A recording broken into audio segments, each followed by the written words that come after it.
तेलंगाना जागृति की सदर के कविता ने खम्मम जिले के अंबेडकर भवन में वेलुगा मटला बेदखली मुतासरीन से मुलाकात करके उनकी मसाइल सुने। इस मौके पर इन्होंने कहा कि जिले से 3 रियासती वज़रा होने के बावजूद मुतासरा खानदानों की मुश्किलात पर कोई तवज्जो नहीं दी जा रही है। इन्होंने इल्ज़ाम लगाया कि हुकूमत गरीबों के मकानात पर बुलडोजर चला रही है, जबकि बड़े और बाअसर लोगों की इमारतों को हाथ नहीं लगाया जा रहा। कविता ने कहा कि गरीबों के हुकूक का तहफ़्फ़ुज़ होना चाहिए। वो मुतासरीन के साथ कलेक्ट्रेट तक रैली की शक्ल में पहुंची थी और खम्मम शहर में ZPT सेंटर पर डॉक्टर BR अम्बेडकर के मुजस्समे के करीब धरने पर बैठ गई। इसी दौरान रेवेन्यू डिविजनल ऑफिसर ने उनसे बातचीत भी की। कविता ने वाजे किया कि जब तक जिला कलेक्टर खुद आकर वेलुगो मटला मुतासरीन को उस मुकाम पर मकान के प्लाट और इंदिरम्मा हाउसिंग स्कीम के तहत घर देने की यकीन दहानी नहीं कराते, एहतजाज जारी रहेगा।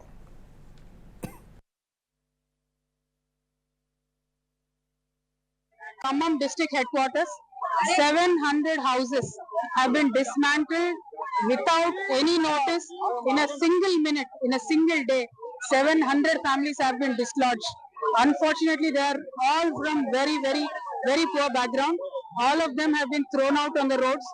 In the past 15 days, all of these people who were dislodged from their houses have been kept in one hall. There are only 2 bathrooms. Imagine for 700 families, 2 bathrooms, no medical facilities given. They are just being fed like animals, treated very badly and poorly. The district collector himself should really visit this entire center, the rehabilitation center where the people have been put up. We want him to come here. No compensation has been given to them. No facilities have been given to them. No assurance has been given to them of any kind that they will be compensated for their house or the house site or any kind of building. So we are demanding that this Congress government, which is an anti-poor government from the beginning, has once again shown its true colors by dislodging so many people from their houses. So we demand, there are 3 ministers in this district. We are demanding these ministers, please come here, look at the pathetic condition of these people, make sure they get some.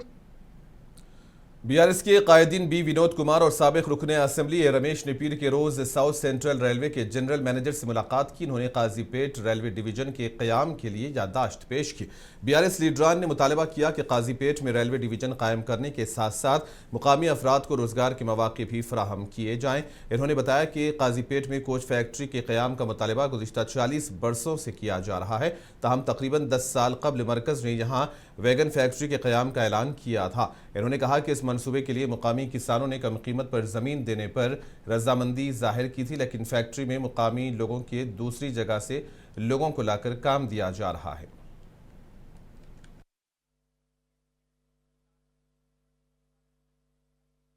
There is a long standing demand of establishing a railway coach factory at Kazipet, for establishment of a railway coach factory at Kazipet.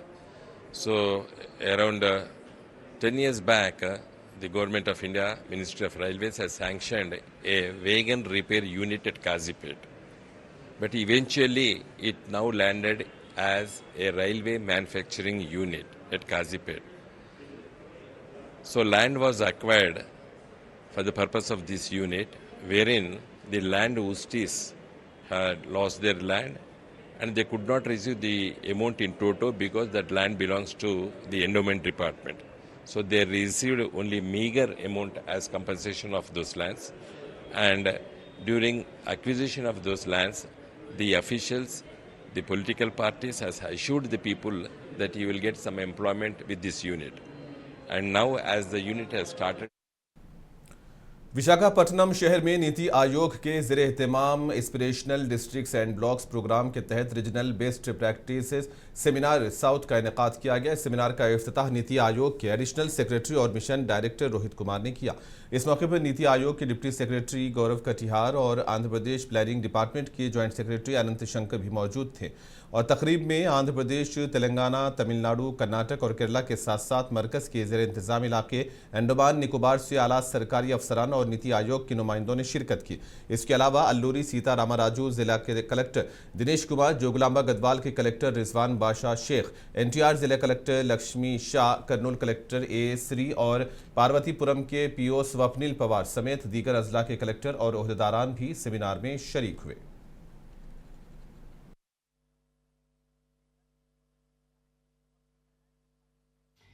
to this workshop at Visakhapatnam for this regional best practices seminar for the southern region, comprising of states Andhra Pradesh, Telangana, Karnataka, Tamil Nadu, Kerala, and we also have added one of our island territories, that is Andaman Nicobar. So officers from the far-flung area of Nicobar, I extend my special thanks to you for making it to this seminar.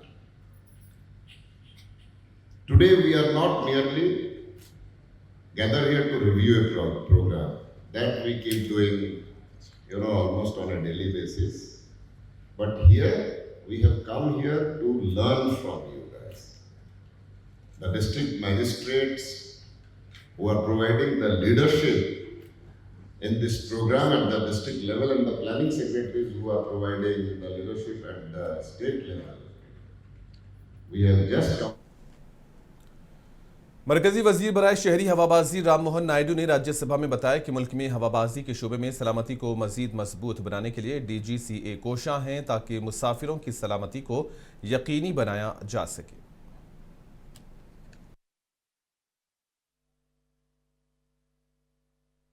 It is a grand vision that we have by 100 years of developed, 100 years of independence. We see a developed country. And I believe, the country believes, the Honorable Prime Minister believes that when you want to see a developed country, the civil aviation operation should be a priority sector. And it is with that vision, in the last 12 years, we have seen substantial growth.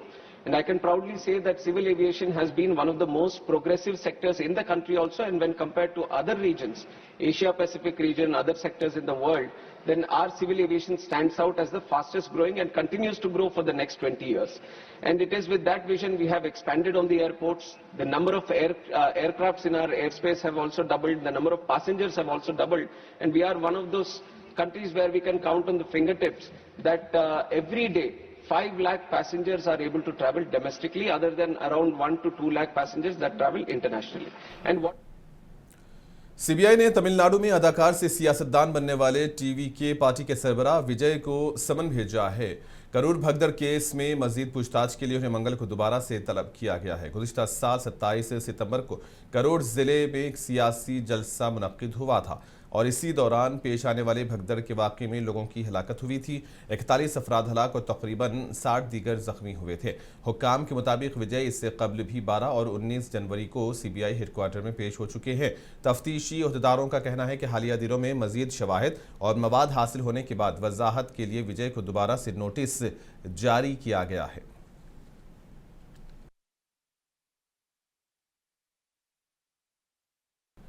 Tamil Nadu के नायब वजीर आला उदयनिधि स्टालिन ने चेन्नई में coaches और खिलाड़ियों के लिए डिजिटल मैनेजमेंट सिस्टम से मुताल्लिक ट्रेनिंग कैंप का इफ्तिताह किया। इस मौके पर इन्होंने कहा कि जदीद टेक्नोलॉजी के इस्तेमाल से खेलों के इंतजामी निज़ाम को मजीद मुअस्सर बनाया जा सकता है और कोचेज के अलावा खिलाड़ियों को बेहतर सहूलियात फराहम की जा सकती हैं।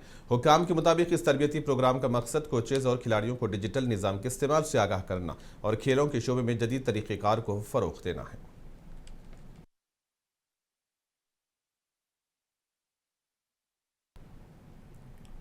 तिरुपति जिले में यर्रावारी पालम मंडल के निरबाइलू जंगलात के करीब 2 हाथी बरकी शौक लगने से हलाक हो गए हैं। ये वाक़या पीर की सुबह मंजर-ए-आम पर आया, जिसके बाद मुकामी अफराद ने फौरी तौर पर महकमे जंगलात के हुक्काम को इत्तला दी। मुकामी ज़राए के मुताबिक निराबाइलू जंगल के करीब में साइबल प्ले खेतों में एक किसान ने मूंगफली की फसल को जंगली जानवरों से बचाने के लिए बरकी तारें बिछा रखी थी। शुबा है कि इन्हीं तारों में करंट होने के बायस खुराक की तलाश में खेतों की तरफ आने वाले 2 हाथी फंस कर हलाक हो गए। इत्तला मिलने पर महकमे जंगलात के अफसरान मौके पर पहुंचे और हालात का जायजा लिया।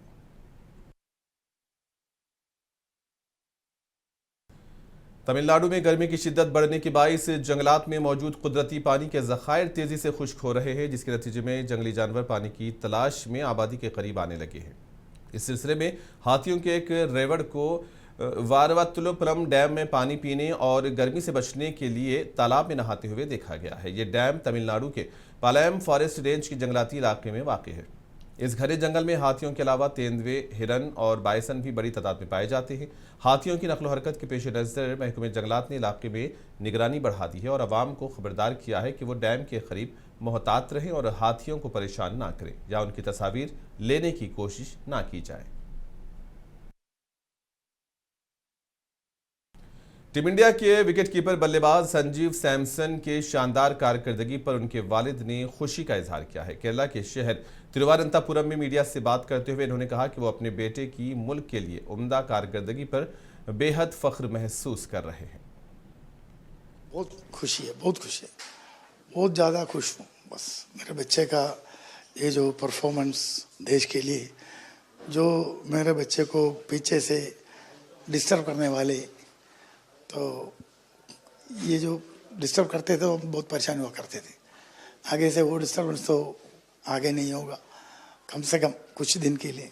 तो ये आंध्र प्रदेश के वजीर आईटी व तालीम नारा लोकेश ने भी टीम इंडिया को T20 वर्ल्ड कप जीतने पर मुबारकबाद दी है। नारा लोकेश फाइनल मुकाबले के वक्त अहमदाबाद के नरेंद्र मोदी स्टेडियम में मौजूद थे। टीम इंडिया की जीत के साथ ही नारा लोकेश ने कौमी परचम के साथ कामयाबी का जश्न मनाया। इन्होंने अपने सोशल मीडिया पैगाम में टीम इंडिया को तारीखी जीत की मुबारकबाद देते हुए कहा कि इस जीत ने करोड़ों हिंदुस्तानियों को खुशी का मौका फराहम किया। इन्होंने कहा कि हमारे खिलाड़ियों की सख्त मेहनत ने हमें फख्र करने का मौका फराहम किया है।